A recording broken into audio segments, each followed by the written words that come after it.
Mesdames, Messieurs, bonsoir et bienvenue à tous. Aujourd'hui, dans votre émission Actu Santé, nous allons parler d'un phénomène social assez stigmatisant dans nos sociétés camerounaises et même africaines. Il s'agit de l'infertilité.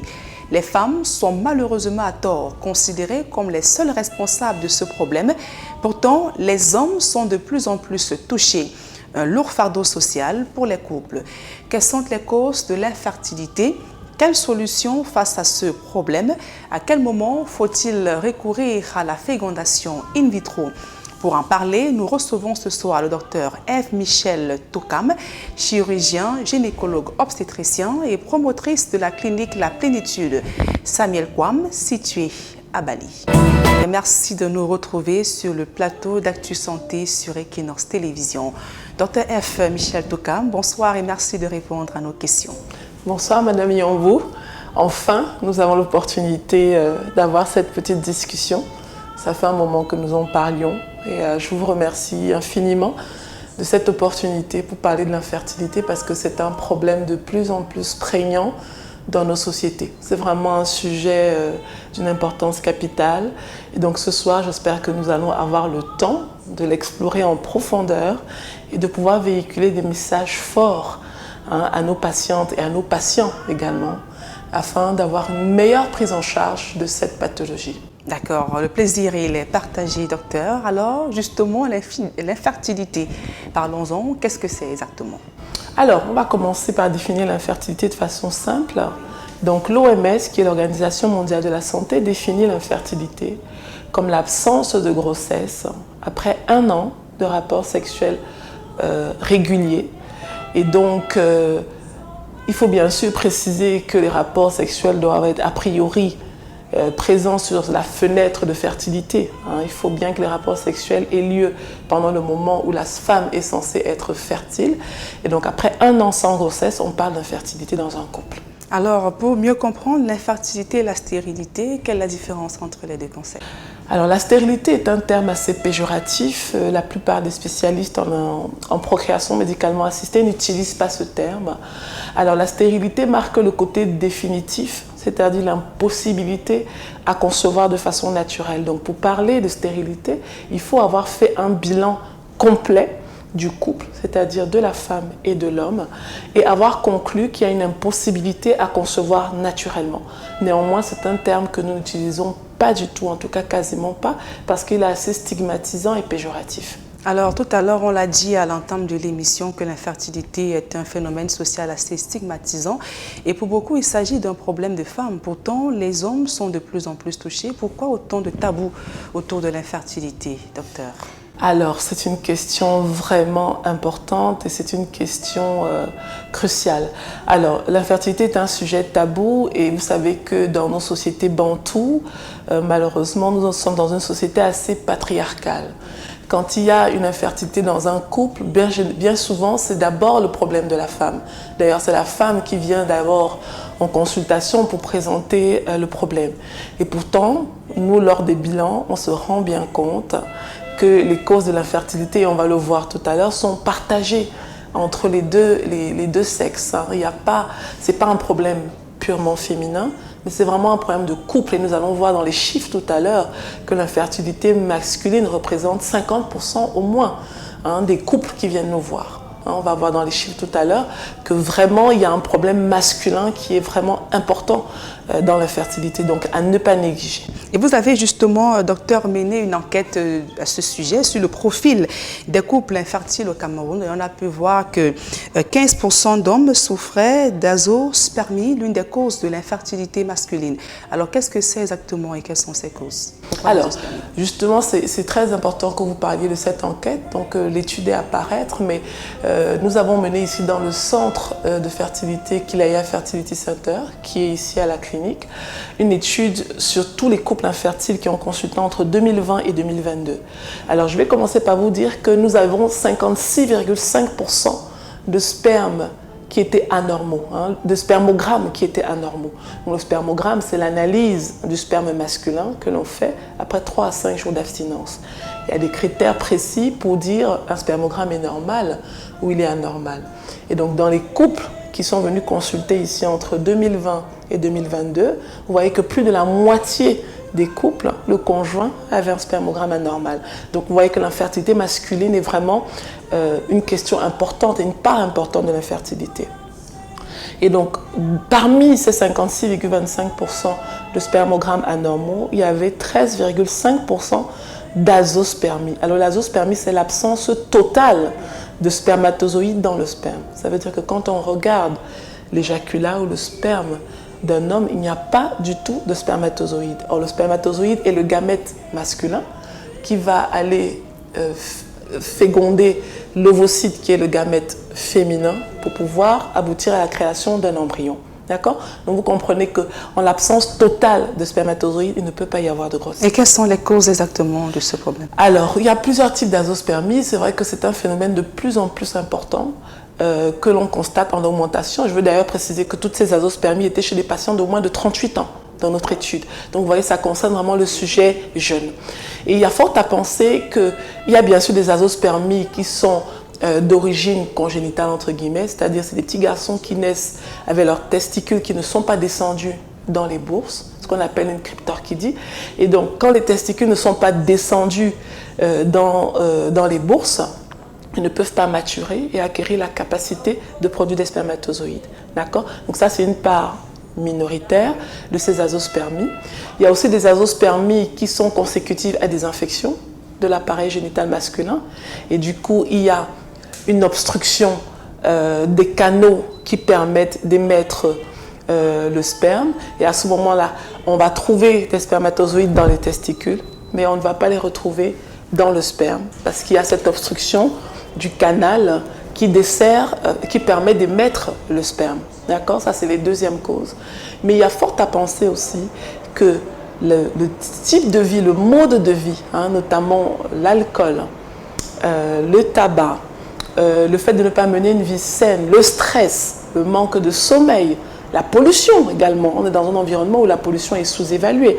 Donc, tous ces facteurs aboutissent en fait à une diminution progressive de la capacité des testicules à produire des spermatozoïdes. Mais pour ça, il faudrait que nos collègues, parce que nous on travaille en collaboration avec les urologues qui sont les spécialistes de l'appareil génital masculin, donc il faut vraiment que nos urologues nous aident, ils nous aident en fait à comprendre les causes et à essayer... D'accord. En dehors de l'azospermie, docteur reviendra sur le cas des femmes tout à l'heure. Quelles sont les autres causes de façon générale de l'infertilité chez les hommes? Alors, l'infertilité chez les hommes, nous l'évaluons, comme vous l'avez dit, par le biais du spermogramme. Donc, l'azospermie est le stade ultime de l'altération du spermogramme. Entre-temps, il y a des stades intermédiaires avec ce qu'on appelle des oligo-asténotératospermies. C'est-à-dire que le sperme, en fait, le sperme est altéré aussi bien dans sa quantité d'abord, ou alors dans sa mobilité, ou dans sa capacité à survivre au-delà de quelques heures. Et donc, en fonction de ces différents paramètres, c'est comme ça qu'on qualifie un spermogramme. Donc, les premières causes sont évidemment infectieuses, ça c'est une évidence.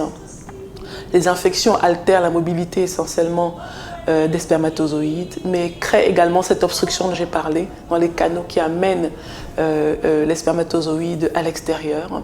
Il y a bien sûr des causes métaboliques, notamment le diabète, d'accord, le diabète et l'hypertension, mais ça c'est plutôt par le biais de l'altération vasculaire, c'est-à-dire qu'il y a une altération des vaisseaux, les testicules ne sont plus bien vascularisés, ils sont plus bien nourris, donc ça diminue leur capacité à produire des spermatozoïdes.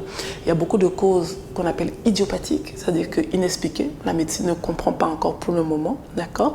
Et j'ai parlé tout à l'heure des causes congénitales, c'est-à-dire les testicules qui ne sont pas descendus dans les bourses à temps à la naissance. Alors nous abordons maintenant l'aspect des femmes. Quelle est la prévalence d'après l'étude que vous avez eu à mener au niveau de la plénitude?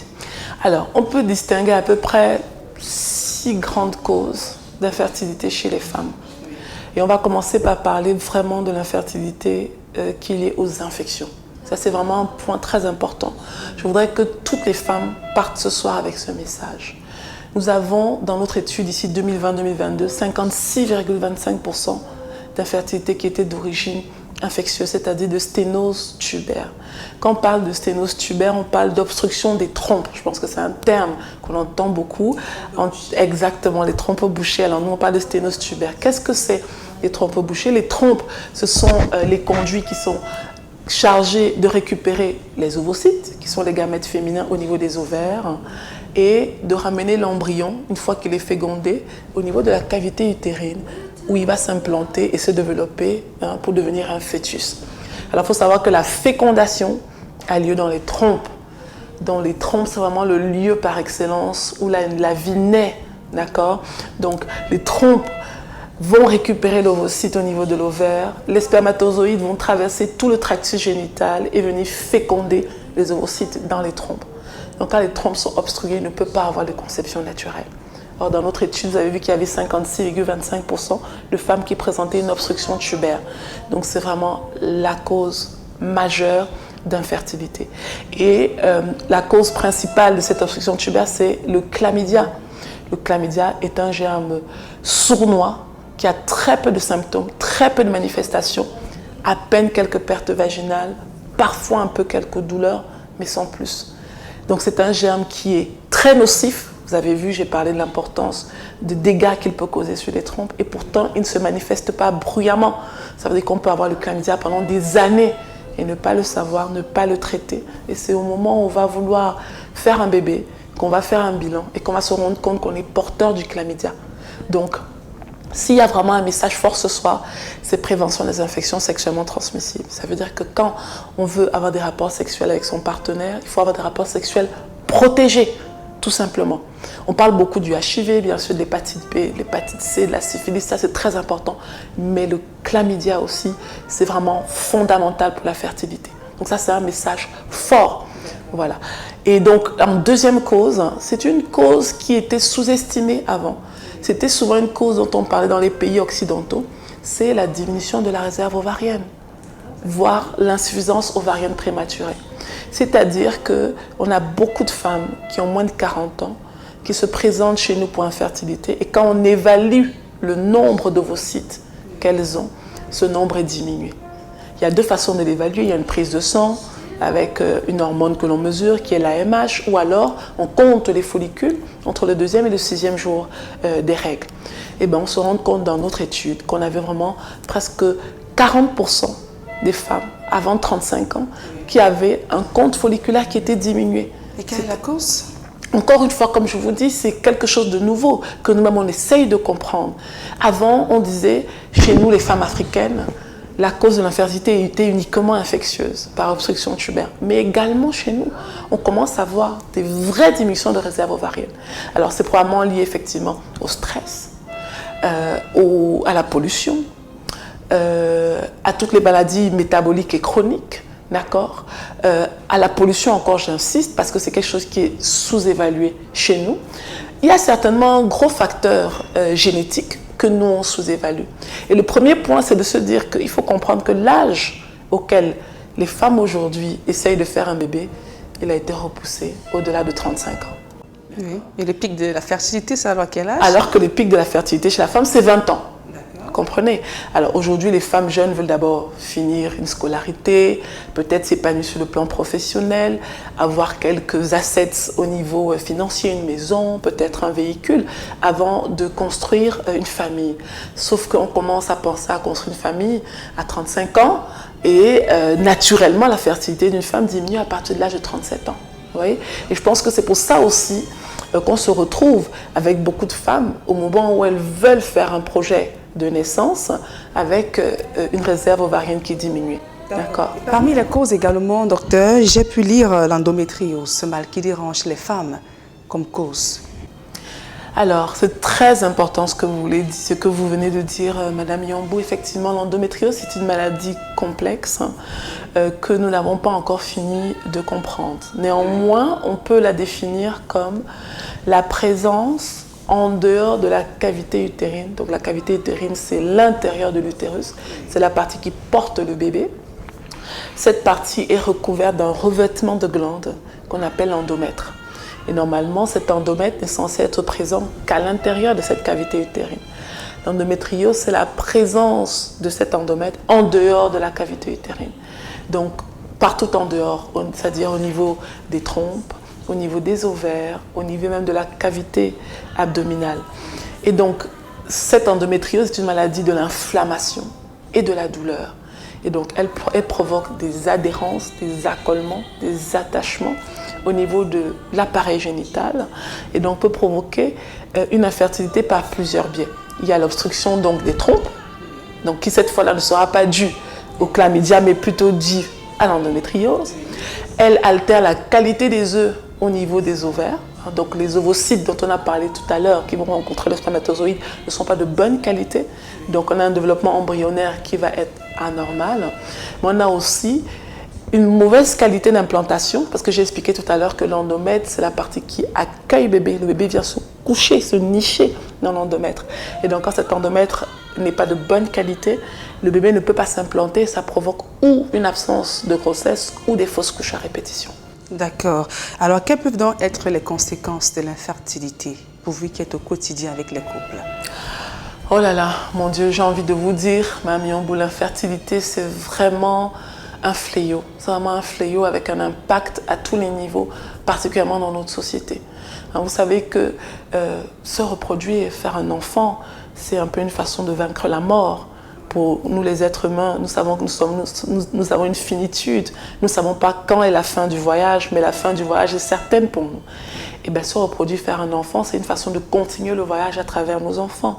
Et donc, vous voyez, quand un couple n'arrive pas à se reproduire, en fait, il y a une espèce de fin, il y a une espèce de terminaison à la vie sans prolongation. Et c'est un monde terrible et difficile à vivre.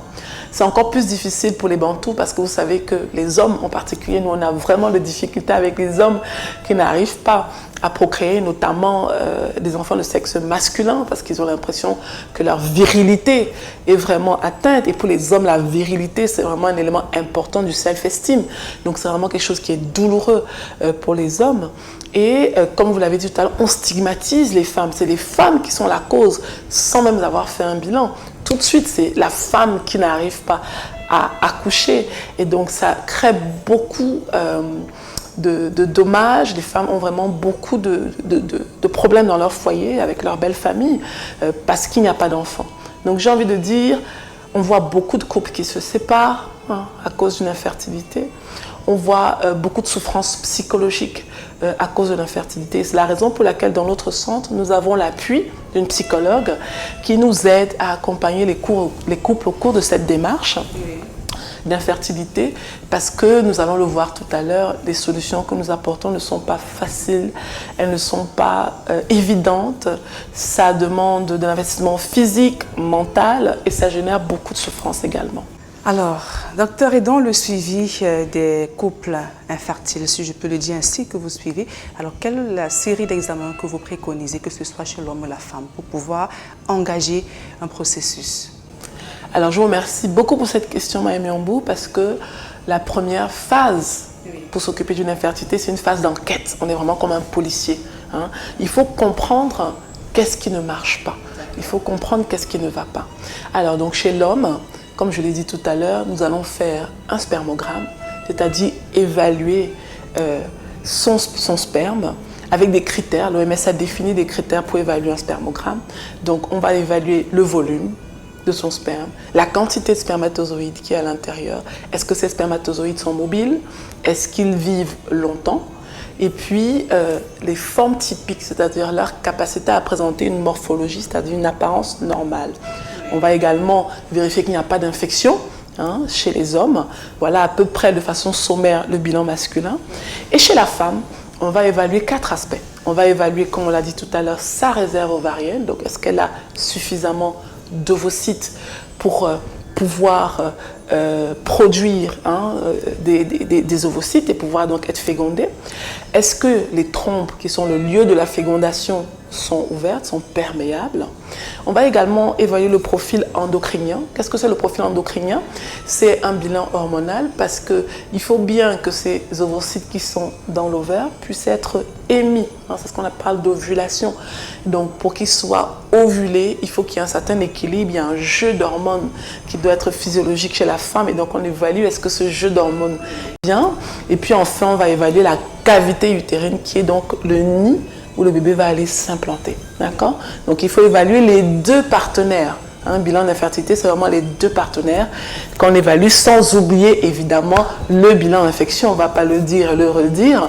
On va rechercher la présence de chlamydia et bien sûr des autres infections. Donc, si on comprend bien de façon globale, docteur, l'infertilité est réversible. Comment s'organise la prise en charge et les traitements disponibles? Alors, le terme réversible est un terme un peu particulier. Je pense que ça dépend des types d'infertilité et de l'importance des dégâts et des séquelles qui sont déjà installées au moment où on intervient. Il y a des infertilités qui sont liées à des infections sans qu'il y ait encore eu de sténose au niveau des trompes. Et là, il suffit de prendre une antibiothérapie et le couple peut concevoir naturellement. Par contre, vous comprenez bien que quand les trompes sont déjà obstruées, bien souvent, on ne peut plus les récupérer. En tout cas, on ne peut plus récupérer une fonctionnalité initiale. Et donc là, on est obligé de passer par des techniques dont on va parler tout à l'heure, qui permettent de sauter l'étape des trompes pour arriver directement dans la cavité utérine. À quel moment faut-il donc recourir à la fécondation in vitro? Alors très bien, donc je voudrais déjà commencer par dire qu'il y a une offre importante au Cameroun. Déjà le Cameroun en Afrique centrale a été pionnière dans les techniques de procréation médicalement assistée. Je ne vais pas redire notre fierté nationale d'avoir toute l'équipe, du docteur Sanjon, docteur Gwedbel, docteur Unomo, feu docteur Bolo à l'époque qui ont été à l'origine du premier bébé avec la fécondation in vitro. Donc à Douala, on a au moins 4 centres de procréation médicalement assistée. Nous avons les centres historiques de nos aînés qui nous ont ouvert la porte, qui nous ont portés, qui nous ont vraiment fait rêver et nous ont fait arriver dans ce métier. Nous avons donc la clinique de l'aéroport du Dr Sanjon, nous avons la clinique Odyssée du Dr Gwedbel et nous avons 2 jeunes centres. Donc nous avons ici qui est la Fertility Center et puis nous avons le CIAMP du Dr Tala à Marie-O. Donc vous voyez que l'offre est vraiment diverse et que vraiment chaque patient peut trouver, je pense, son compte dans les centres de procréation médicalement assisté. Pour revenir donc à la fécondation in vitro, là c'est le stade ultime de ce qu'on peut proposer, c'est-à-dire que nous allons préparer le corps des deux partenaires, nous allons stimuler de façon médicamenteuse les ovaires de la patiente pour pouvoir récupérer l'ensemble de ces ovocytes. Quand nous allons estimer échographiquement et bien sûr par le biais de prise de sang que les ovocytes sont arrivés à maturité, nous allons au bloc opératoire récupérer les ovocytes et les emmener au laboratoire. Nous allons également récupérer le sperme du partenaire masculin et au laboratoire, nous allons procéder à une fécondation. Alors, il y a plusieurs techniques de laboratoire, je ne vais pas entrer dans les détails. Il y a la fécondation naturelle où on laisse en fait le spermatozoïde, quand il en est capable, féconder naturellement, mais dans les boîtes de pétri, c'est-à-dire au laboratoire. Et il y a également des techniques encore plus poussées où quand le spermatozoïde est incapable d'aller lui-même féconder, on le prend, on le traite et on va l'injecter directement dans l'ovocyte, ce qu'on appelle des techniques DIXI. D'accord? Et donc après, on met ces ovocytes fécondés en culture longue dans un utérus artificiel. Et parfois, on attend d'abord le 3e jour, puis le 5e jour, et on vient remettre l'embryon, ce qu'on appelle le transfert d'embryon, dans la cavité utérine, dans le ventre de maman, en espérant avoir une grossesse. Et quelles sont les chances de réussite d'une telle technique? Alors, les chances de réussite sont, hélas pour le moment, encore limitées. Déjà, il faut savoir que les êtres humains ne sont pas une espèce très fertile. 2 jeunes de 20 ans qui ont des rapports sexuels et qui n'ont pas de problème, à chaque tentative, en tout cas chaque cycle, c'est entre 25 et 30% de chances de grossesse. D'accord? Alors, donc nous, en fécondation in vitro, aujourd'hui, on fait aussi bien que la nature, c'est-à-dire que pour les patientes elles-mêmes, on est autour de 30% de chances de grossesse. Et ce chiffre augmente un tout petit peu quand on est en don d'ovocytes. Donc vous savez que le don d'ovocytes, c'est chez ces patientes qui n'ont plus d'ovocytes, donc il y a une réserve ovarienne complètement effondrée. Et donc on fait un don d'ovocytes anonyme, comme la loi nous le permet.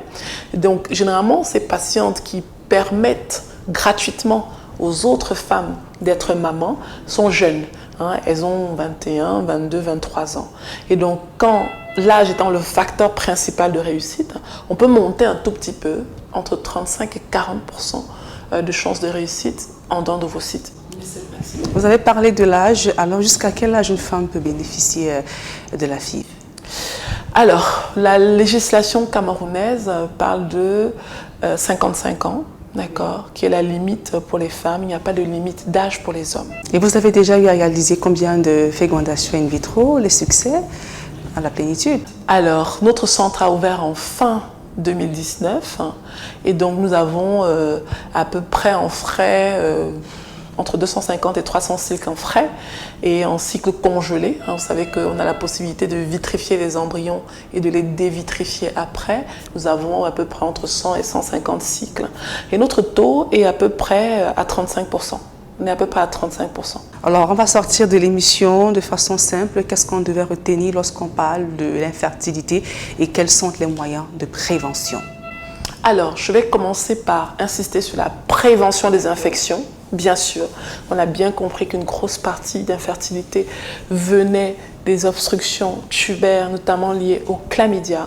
Donc, je vous en supplie, mes jeunes femmes, rapports sexuels protégés ou alors faire des bilans avec vos partenaires avant de ne pas avoir des rapports protégés. Ça, c'est vraiment le maître mot s'il faut commencer par retenir quelque chose. Je dirais qu'à 30 ans, pour moi, une jeune femme qui n'a pas encore de projet de grossesse devrait voir son gynécologue pour faire un bilan, faire le point. Est-ce qu'il y a des fibromes et quelle est leur localisation? Est-ce que dans leur évolution, ils vont impacter la cavité utérine? Quelle est la réserve ovarienne à 30 ans? Est-ce qu'elle est encore suffisante et qu'on se permette d'attendre? Et je veux insister maintenant pour vous dire qu'aujourd'hui, Madame Yombou, on fait ce qu'on appelle la congélation d'ovocytes. C'est-à-dire qu'à l'âge de 30 ans, si vous savez que vous êtes sur une carrière, par exemple des études qui vont être longues, que vous n'avez pas de projet, pas de compagnon pour le moment, vous pouvez être stimulé et congeler vos ovocytes, qui permet d'avoir des ovocytes qui ont l'âge de 30 ans. Et 5 ans, 10 ans plus tard, revenir au moment où vous avez votre projet de maternité, utiliser ces ovocytes pour faire votre projet de grossesse. Et moi, j'encourage vraiment beaucoup les jeunes femmes qui ont les capacités de le faire, de recourir à cette technique pour pouvoir figer l'âge en fait à 30 ans et pouvoir utiliser ces ovocytes beaucoup plus tard. Okay? Donc ça, c'est le message. Et bien sûr, quand on arrive et qu'on a déjà les dégâts qui ont été faits, ou par, on en a parlé, l'endométriose, les infections, les obstacles mécaniques, à ce moment-là, on a la fécondation in vitro qui peut venir apporter une solution. Merci, Dr Eve Michel Toukam, d'avoir répondu aux questions d'Actu Santé ce soir. Merci beaucoup, Mme Yombou, de m'avoir invitée. Ce fut un plaisir et j'espère que nos patientes et nos patients auront beaucoup appris ce soir. Je rappelle que vous êtes chirurgien, gynécologue obstétricien, également enseignant. Merci d'avoir été avec nous ce soir. Mesdames et messieurs, c'est ici que nous mettons un terme à ce numéro d'Actu Santé. Merci de nous avoir suivis. On se retrouve mercredi prochain. N'oubliez surtout pas que votre santé n'a pas de prix.